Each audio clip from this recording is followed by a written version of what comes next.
Assalamualaikum warahmatullahi wabarakatuh. Selamat Waalaikumsalam malam Pak, warahmatullahi terima kasih sudah berkenan hadir wabarakatuh. pada eh, bincang-bincang dengan kami. Jadi saya perkenalkan diri, nama saya Alexander Kurniawan Seranto Putra, bisa dipanggil dengan Alex. Di sini saya mendapat tugas individu dari coach terkait tugas Latsar CPNS, dan kami diminta untuk berbincang-bincang sejenak, tidak lama, dengan Bapak terkait analisis isu kontemporer. Jadi analisis isu kontemporer yang kami peroleh ini nanti akan coba kami ulas bersama Bapak. Nah, jadi dari sekian jadi dari nanti mungkin Bapak bisa menjawab pertanyaan yang dari kami persiapkan, karena perihal Pak Firman mungkin sudah berpengalaman juga dari yang awal mula CPNS lalu menjadi PNS seperti sekarang ini. Baik, langsung saja to the point ya Pak ya. Jadi saya di sini ingin bertanya terkait analisis isu kontemporer. Itu ada pertanyaan yang sampai sekarang saya ingin tanyakan. Bagaimana dan tanggapan Bapak ya bagaimana dan cara menganalisis isu kontemporer di lingkungan kampus. Jadi saat di lingkungan kampus itu ada misalnya contoh mahasiswa bimbingan Bapak yang penelitian akhir atau skripsi itu ternyata kedapatan mengkonsumsi narkoba di universitas tempat Bapak bekerja.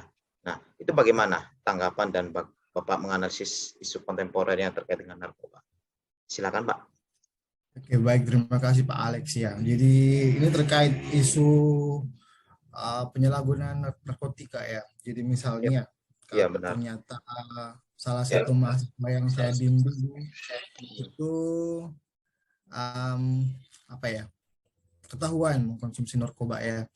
Ya. Jadi pertama selalu selalu hal pertama yang ketika kita mendapat informasi tersebut yang seperti itu kan kita konfirmasi dulu kebenarannya.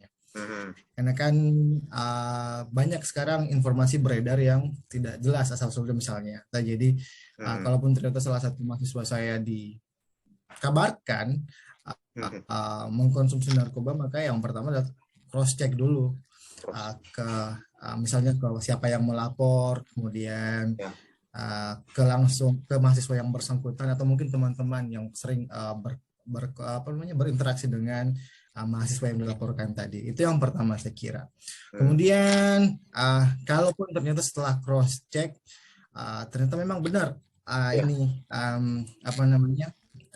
mahasiswanya menjadi apa istilahnya pengguna ya ceritanya. Jadi maka kita sebisa mungkin ini untuk mendapatkan pelayanan medis dulu. Kayak kita mau cari tahu dulu ini ketergantungannya, dia pengguna yang sudah ketergantungan atau mungkin yang baru coba-coba gitu kan. Jadi mungkin kalau baru sekedar coba-coba kita bisa kasih pendampingan, konsultasi gitu kan, mungkin dari saya sebagai dosennya, pembimbingnya, kemudian kalau memang dibutuhkan kita melibatkan tenaga medis yang mungkin punya kompetensi di bidang tersebut. Jadi saya kira itu, dan kalau ternyata memang sampai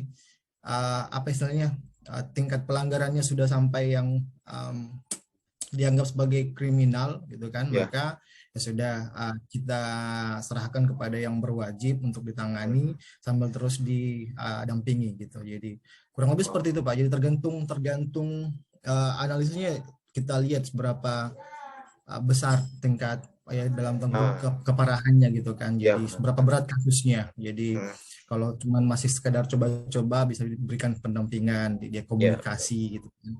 Kalau sudah agak lebih berat itu kita bisa melibatkan tenaga medis yang punya kompetensi di bidang tersebut. Kemudian kalau memang sudah menyentuh bagian kriminalitas ya sudah kita serahkan kepada pihak yang berwajib. Itu mungkin Pak Alex. Baik. Ya, jadi mungkin sekilas seperti itu ya Pak ya. Jadi untuk istilahnya mendapatkan solusi dari permasalahan baik dari pihak kampus sendiri maupun juga dari mahasiswa seperti itu. Baik Pak, terima kasih Pak atas kesediaannya. Kalau gitu saya undur diri Pak. Assalamualaikum warahmatullahi wabarakatuh. Waalaikumsalam warahmatullahi wabarakatuh. Sukses. Di sini saya ingin menyampaikan tentang role model terkait analisis isu kontemporer. Setelah saya berbincang-bincang dengan Pak Firman, saya bisa katakan bahwa beliau ini adalah role model terkait analisis isu kontemporer karena sebagai seorang milenial yang paham karakter-karakter generasi Z sekarang yang merupakan generasi yang berbeda dengan generasi sebelumnya, itu pasti memahami bagaimana permasalahan yang ada. Nah, dari sini pun beliau sudah memberikan penjelasan terkait bagaimana seharusnya kita melakukan pendekatan terhadap mahasiswa-mahasiswa, dimulai dari yang melakukan pendampingan terlebih dahulu hingga sesuai dengan apa yang dibutuhkan oleh mahasiswa itu sendiri. Jadi beliau ini kesimpulannya bisa menjadi seorang role model bagi kami yang ingin mempelajari tentang bagaimana kami bisa sukses menjadi seorang ASN di kelak kemudian hari. Seperti halnya beliau yang sekarang menjadi Prodi di program studi pendidikan biologi Universitas Sulawesi Barat. Terima kasih.